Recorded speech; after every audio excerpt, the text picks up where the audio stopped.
بسم اللہ الرحمن الرحیم۔ ناظرین، اس عبارت نے کلیجہ چیر کے رکھ دیا۔ اس تحریر نے ایک بار ضرور پڑھنے کی کوشش کریں۔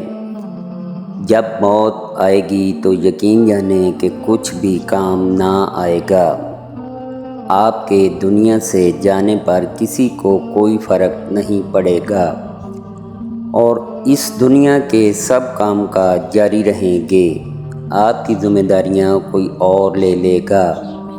آپ کا مال وارثوں کی طرف چلا جائے گا اور آپ کو اس مال کا حساب دینا ہوگا۔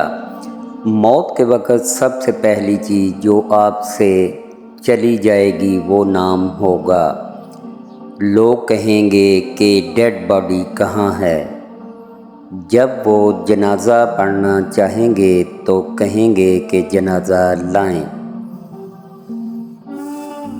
جب دفن کرنا شروع کریں گے تو کہیں گے کہ میت کو قریب کر دیں۔ آپ کا نام ہرگز نہ لیا جائے گا۔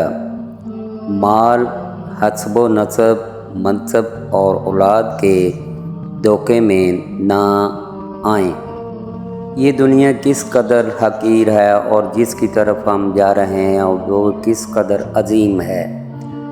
آپ پر غم کرنے والوں کی 3 اقسام ہوں گی۔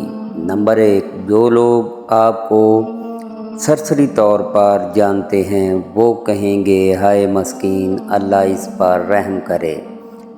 نمبر 2، آپ کے دوست چند گھڑیاں یا چند دن غم کریں گے، پھر وہ اپنی باتوں اور ہنسی مذاق کی طرف لوٹ جائیں گے۔ نمبر 3، آپ کے گھر کے افراد کا غم گہرا ہوگا۔ وہ کچھ ہفتے، کچھ مہینے یا 1 سال تک غم کریں گے اور اس کے بعد وہ آپ کو یادداشتوں کی ٹوکری میں ڈال دیں گے۔ لوگوں کے درمیان آپ کی کہانی کا اختتام ہو جائے گا اور آپ کی حقیقی کہانی شروع ہو جائے گی اور وہ آخرت ہے۔ آپ سے زائل ہو جائے گا آپ کا نمبر 1 حسن، نمبر 2 مال، نمبر 3 صحت، نمبر 4 اولاد، نمبر 5 آپ اپنے مکانوں اور محلات سے دور ہو جائیں گے، نمبر 6 شوہر بیوی سے اور بیوی شوہر سے جدا ہو جائے گی۔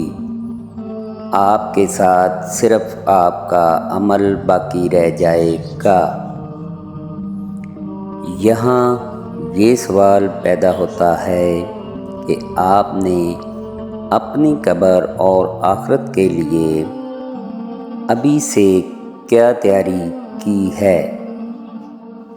یہ وہ حقیقت ہے جو غور و فکر کی محتاج ہے، اس لیے آپ اس کی طرف توجہ کریں۔ نمبر 1 فرائض، نمبر 2 نوافل، نمبر 3 پوشیدہ صدقہ، نمبر 4 نیک اعمال، نمبر 5 تہجد کی نماز، نمبر 6 اور اچھے اخلاق کی طرف شاید کہ نجات ہو جائے۔ آج جسم میں روح ہے، موقع ہے، اچھائی والے کام کرو اور آگے بھیجو۔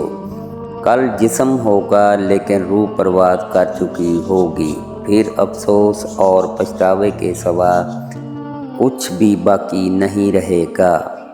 ابھی بھی وقت ہے، توبہ کر لو اور باقی زندگی رب کی رضا اور خوشنودی حاصل کرنے والے کام